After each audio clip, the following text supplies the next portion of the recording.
When it comes to the culture war or whatever between, the people on the right or the people on the left, conservatives and leftists and liberals, Republicans, all that shit, you see the term woke thrown around often. I will say the conservatives tend to do it a bit more, but the leftist reaction is honestly really fucking ridiculous. They pretend as though they have no idea what it means. They're like, oh, what does woke mean? You need to define woke. You know exactly what it's referring to, but it's easier for them to just, pretend they have no idea. Or the other reaction that they give is they say that it's a dog whistle or a buzzword that the far right uses for minorities and women and just gay people being there and existing. A perfect example of this actually is Communist Creeper. He did a video recently and he said this same thing almost verbatim. By the way, woke doesn't actually really mean anything. It's a buzzword usually used by the far right to mean minorities and women.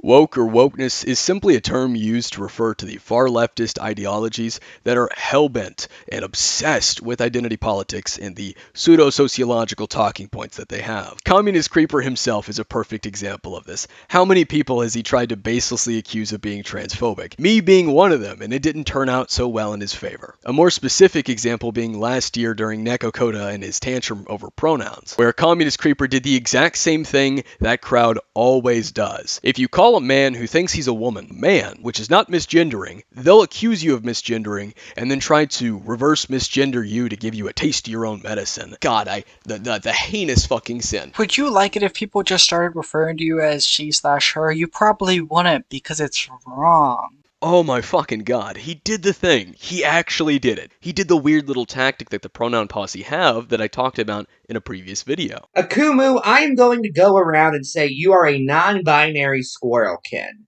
Not too bright, folks. And if you disagree and say you are not that thing, I'm just going to inform you that that is what you believe. And I have what I believe. Because, as we all know, the definition of belief is thing that cannot be criticized. If you want to call me a non-binary squirrel, go right ahead. You have free speech. Now, here's the funny thing about your comparison and your talking point. First, your comparison is okay. We have one situation where some people refer to a male with female pronouns because he self-identifies as a woman. And people who disagree with that refer to the male with male pronouns because he's male. Now, you're comparing that to calling a male human a non-binary squirrel. Not too fucking bright. But I have a funny. Just like a male who identifies as a woman can be proven to be male, a human who identifies as a squirrel can be proven to be human. Now, this fucking logic where, oh, you're going to refer to a trans woman as a man? Does that mean I can refer to you however I want? These arguments are extremely fucking stupid and extremely common. The most recent example is, ironically, from the Coping Coda video comment section. If I used she/her pronouns when referring to you because I felt like it, would you care? The argument that they're making is that because they believe trans women are women and trans men are men, and I am not using the proper terms, I am falsely or improperly labeling them, misgendering them. Now, the reason I love seeing it, and it's one of my favorite things that the pronoun posse does, the herd mentality, the herd tactic, the herd rebuttal, is because they do it with such pride, as though it's a gotcha, as though they've got you by the balls. They're giving you a taste of your own medicine. Now, Darkseid, who was a part of the LCC, even countered a similar talking point exactly to this in a large video criticizing the neo-commentary community. And that's not me being a bigot. She, he, it, right here, only talks about there being two genders, so I'm gonna call him he because the customer is always right. So you would have to call an actual tranny by their preferred pronouns, but an actual woman by a factually incorrect one? They're not an echo chamber, guys, but they keep saying the exact same shit. I don't care if I called you the wrong pronoun. Stop being such a snowflake. Is that a black movie?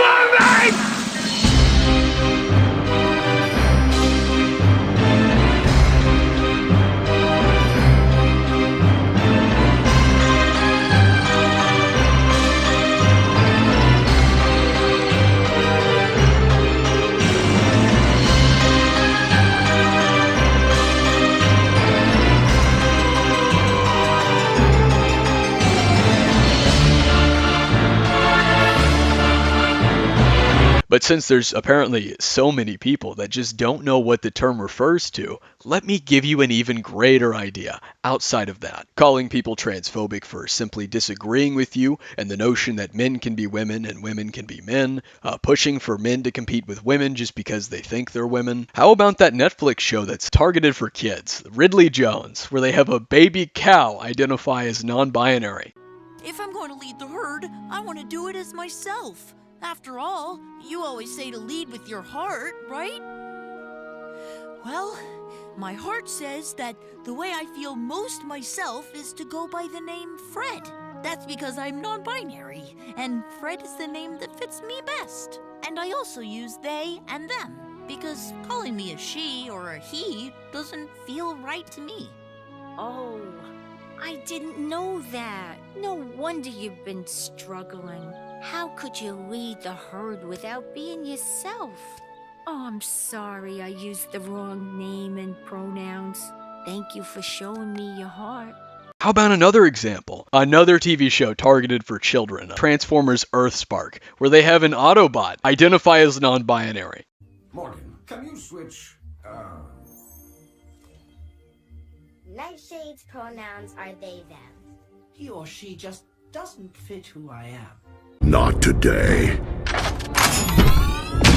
How about Netflix's Dear White People, where in the show they claim that you can't be racist to white people? The role of counterculture is to wake up the mainstream. I have furniture older than you. Counterculture? Is that what you think this is? Your little show? What about my show? Your show is racist. Black people can't be racist. Prejudice, yes, but not racist. Racism describes a system of disadvantage based on race. Black people can't be racist since we don't stand to benefit from such a system. Your antics are making press, Sam. And press like this keeps men like President Fletcher up at night. More milk? He's building a file on you. Okay, it's not my fault that your son couldn't beat me in an election. Didn't anyone tell you black people cannot be racist? Black people can't be racist. And why is that? Racism is an institutionalized thing. I don't think black people have set up institutions powerful enough to oppress other people. I think I can be prejudiced, but I'm not racist. I'm prejudiced. I feel like I'm biased when it comes to white people, honestly, because I don't tend to give them the benefit of the doubt because they come into this world with so much privilege, and I need to work on that. What about that racial justice activist, Ashley Shackelford from 2017, who declared all white people are racist? All white people are racist. So I put this up because I really want any white person in the room to know up front that this is what we're dealing with, that it's not going to be this coddling of white tears and what that looks like. We're not going to discuss, oh, maybe some of us have worked it out.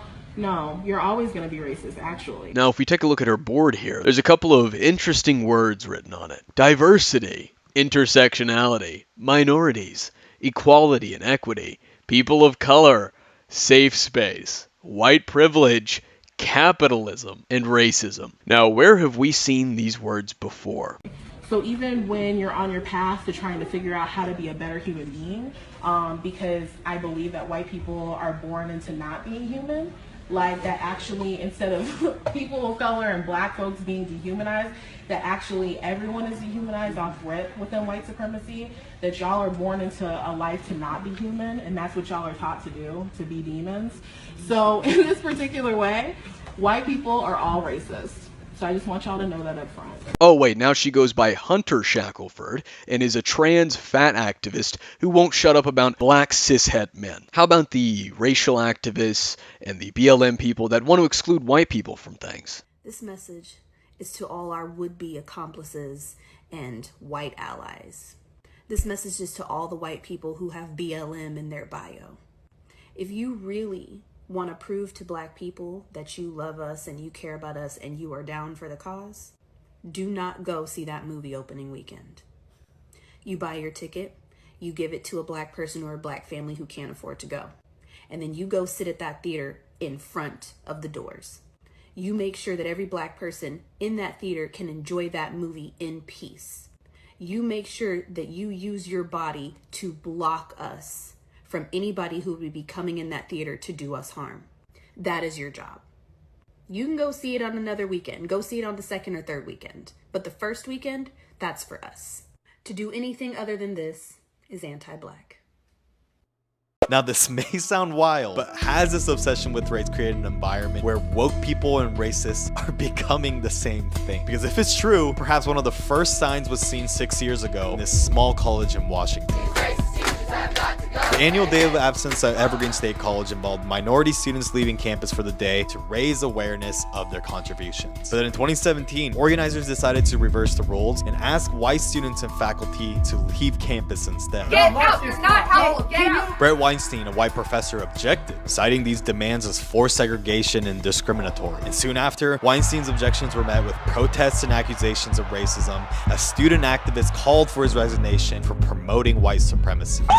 Frankly, every student in that hallway has a clue about where they're going wrong. And so are we continuing to head down a path of revenge masked as equality? Because as it stands, is it fair to generalize an entire group based on the actions of a few in the past? A new trend is sweeping theatreland in the UK and US. Blackout performances are dedicated to black-only audiences.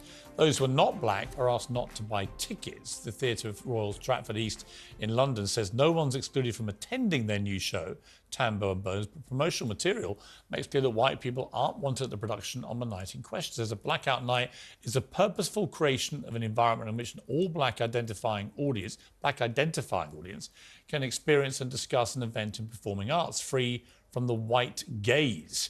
So does this mean I can go if I identify as a black man? There would be someone on the woke side who would have, well, they have trouble disagreeing with that, given they believe in limitless self-identity. But it is more importantly, is it ever okay to exclude audiences based on skin colour? What would happen, for example, if it was the other way around? If this was a white-only audience? Well, I'm joined by the Talk TV contributor Esther Krakow and the Black Lives Matter organiser and activist Iman Aidens. All right, Iman, I'm just trying to picture what would happen if I put on a theatrical production in London and it said it was for whites only, or people identifying as white, which is obviously a ludicrous phrase, but you would go nuts. You would say that is blatant racism, segregation, dragged us kicking and screaming back to the dark days of appalling bigotry. You would? Well, it depends on the context, right? There's no whites-only audience. It depends on the No context. black people allowed. What would you say? Well, I think you're perfectly right. It would be akin to racists finding more ways to be more racist. So why is it That's probably okay what I this would way think. around? Okay, so we have to put it into context. It was 1 out of the 29 shows. Doesn't matter. Yes, it does. Let's put it into context, Piers. You want to forget about context. Context is everything. It is 1 out of the 29 shows that was targeted towards black people. And at no point did they say certain people were not excluded. In fact, they actually said it verbatim on their website. No one is excluded, and yet you have found racism. No. I just work? read the rest of what they said. It's pretty clear. You are not supposed to go if you're not black. No, please consider booking other dates. Right, exactly. I think the context. You're right. The context is important. I think the issue here is when it's talking about sort of blackouts, and it's trying to gather an audience of black people that they believe have the same experience. Right. Exactly. This doesn't transpose the same way it does in the US and the UK, right? A black person in the UK could be black African, black British, black from the Caribbean, right? In the US, the conversation around race is completely different, and that's why it's a problem. Obviously, when you bring this to the UK, people are going to be like, "What are you talking about?" This is especially in London, the most multicultural city in the country. Can you see any merit to it? Of course not. But I don't even think it makes sense in the American context. Why is that? If you're talking about safe spaces, because let's just be clear, we're talking about safe spaces. Because I think what do you mean safe space? What does that mean? Okay, so you wouldn't feel safe if I came along? No. Again, context. We're talking about a play that was done by black people for black people, targeted for black people. So? So what? 1 out of the... Again, let's just be clear, because you're clearly not getting this message. It is basically akin to the disabled community putting on 29 shows, and 29 shows about disabilities, and then one of those shows is targeted towards the disabled community. That is what it is akin to, and yet you have a problem. Why is that, Piers? Have you genuinely asked yourself why it's different between disabilities or disabled community or Jewish, but when it comes to black, my problem is that you have already conceded that if it was the other way round, and this was a whites-only night of this theatrical performance, you would say racist. And that's my problem. Safe spaces. It's safe spaces. It's the double standard. disproportionately affected by racism. So therefore, it's about safe spaces. This play is about racism. Therefore, we should have a safe space for black people as we are disproportionately affected by racism. I don't think you tackle. You wouldn't say that to a woman. You wouldn't say that to a woman when she was talking about abuse, and therefore she wanted, and they wanted, and she wanted a safe space. No, I'm sorry. Say that. The idea of safe spaces and black people needing safe spaces is extremely patronising. But we're talking about racism. Okay, what about Asian people? Do Asian people need safe spaces from racism? When talking about do Asian people? I'm answering your question. We don't have this conversation. When talking about, let Esther finish. No, she just asked me a question, so I'm answering it. When talking about Asian racism, I think they deserve a bit of a safe space. When they're talking about their own experiences, from black people or from white people? From all types of people that are going to promote judgment, because it's about being free of judgment. Esther, let me ask you. Esther, free of white judgment, free of Asian judgment, free of all types. Let somebody else speak, please. No, I'm going to. Or we're going to have. What did I do wrong? You have a better. You're offensive. Police lives matter. You have the same sticker. We're just trying to do school. What? You guys have the same sticker of the other. But this is our space. We've got a Police Lives Matter sticker and we're getting kicked out. Can't do school. You just said we have to leave. No, I said you're making this space uncomfortable. Uncomfortable. But you're white. Do you understand what a multicultural space? It means you're not being centered. White's not a culture? No. No, it's not a culture. It's white is not a culture. Say it again to the camera. You think whiteness is a culture? This is insane. So anyways, this is the violence that ASU does, and this is the type of people that they protect. Okay, this white man thinks he can take up our space, and this is why we need a multicultural space, because they think they can get away with this shit. I'm gonna sit here the whole time, and you can find somebody to kick me out. That's cool. We will. We're not kicking you out. We're asking you to leave if you have any consideration for people of color and or marginalized. So clearly don't. That I can go? Yeah, the whole rest of the campus, the second floor, the first floor, the whole MU, every single part of the campus centers you. This is the only space that you're not centered, and you're still trying to center yourself, which is peak white cis male bullshit. I'm not racist. Oh, you're not. You are racist. Your sticker is racist because police. That's a job. You can choose to be a police. I don't choose to be black. Okay? No, you can choose to be a cop. You can choose to kill people with a badge, and you're protecting that shit, which means that you're racist. I'm sorry. I wasn't trying to defend you guys. I know, but this offends us automatically because these people kill people like me and like us, right? So you're promoting our murderers. So please just don't do that. Thank you. Thank you. So why should that bother you? Because, do you understand that Police Lives Matter was in response to Black Lives Matter? I pay the same fucking tuition as you. Yep. Hold on, but yeah, that's fine, and you have everywhere. I'm working 60 hours a week while going to school because my parents don't just give me money.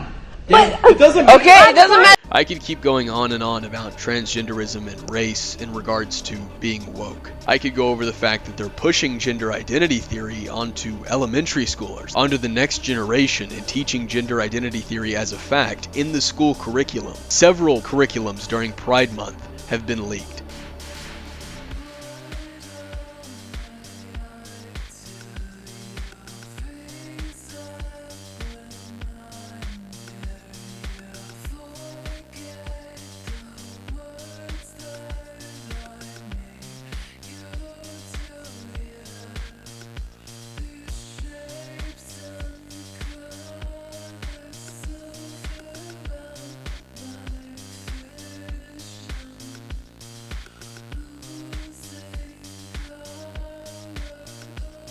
Not only that, but there's hundreds of videos on the internet of teachers proudly admitting and professing that they're pushing gender identity theory onto their students.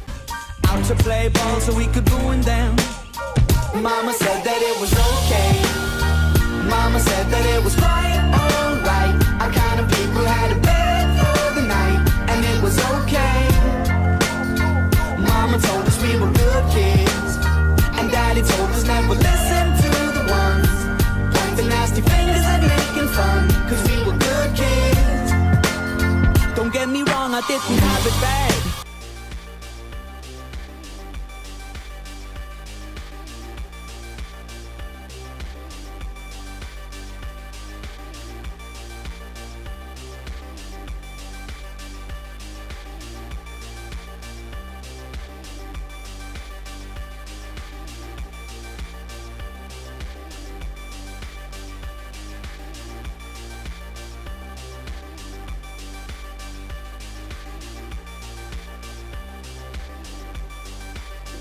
So let me give you an example. I have a colleague who's transgender, and there is a video of him as a toddler. So he was assigned female at birth. There's a video of him as a toddler tearing barrettes out of then her hair and throwing them on the ground and sobbing. That's a gender message. And when it happens not just once or twice or 3 times, that's a gender message. For race, I could talk about this obsession with reparations, the double standards, which I've touched a little bit on so far, but my overall point with this video is this. The term woke clearly has a meaning. It refers to many beliefs within an ideology that is typically deemed progressive and leftist. Almost always riddled with the cancer that is identity politics, often with the perspective of separating groups into who is the most oppressed and then applying different standards onto them while claiming that they want equality. However, I understand why Creeper and those that are like him pretend as though they have no idea what the word actually means. They know that it has a meaning. It's just far easier for them to feign ignorance and pretend as though it has no meaning so that they don't have to address anyone's issues or address their opposition directly. It's a cowardice cop-out. Everything shown in the video or briefly mentioned and a lot more will eventually be talked about in another series that I'm making, diving into the retardation that is identity politics, exposing myself and you all to a plethora of its cancer. I am so tired of catering to cis people's feelings. Because I do. I do it every time I go to a restaurant and the server says, "Hi, ladies," and I don't correct them. Every time I choose the women's washroom because people expect that of me and it makes them comfortable. Every time I go to the grocery store and ignore being called miss or ma'am. Every time a close friend misgenders me and my immediate response is to say, "No, it's okay as long as you're trying." It's not okay. And I'm not okay, because in order for any of you to even entertain the idea of respecting my existence, I have to water down all of my emotions lest I live up to the whiny crybabies trans stereotype that you all have in your heads. Because God forbid you take someone seriously when they are showing valid emotion. Things I'm gonna start doing, so if you misgender me, it's on fucking purpose. In the video, I'm literally gonna put my pronouns are he, they. In the caption of the video, putting he, they. Putting the hashtag he, they. It's already on my profile picture and in my bio. I'm literally going above and beyond. So there is no fucking excuse for people to misgender me. You don't get an excuse if you misgender me. Like, you don't. Like, well, I didn't... How did you not see the 1 of 5 things? Just admit you don't think I deserve to have my pronouns respected. Just admit it. Oh, boo-hoo! Let me play a sad song for you on the world's smallest violin. This is serious.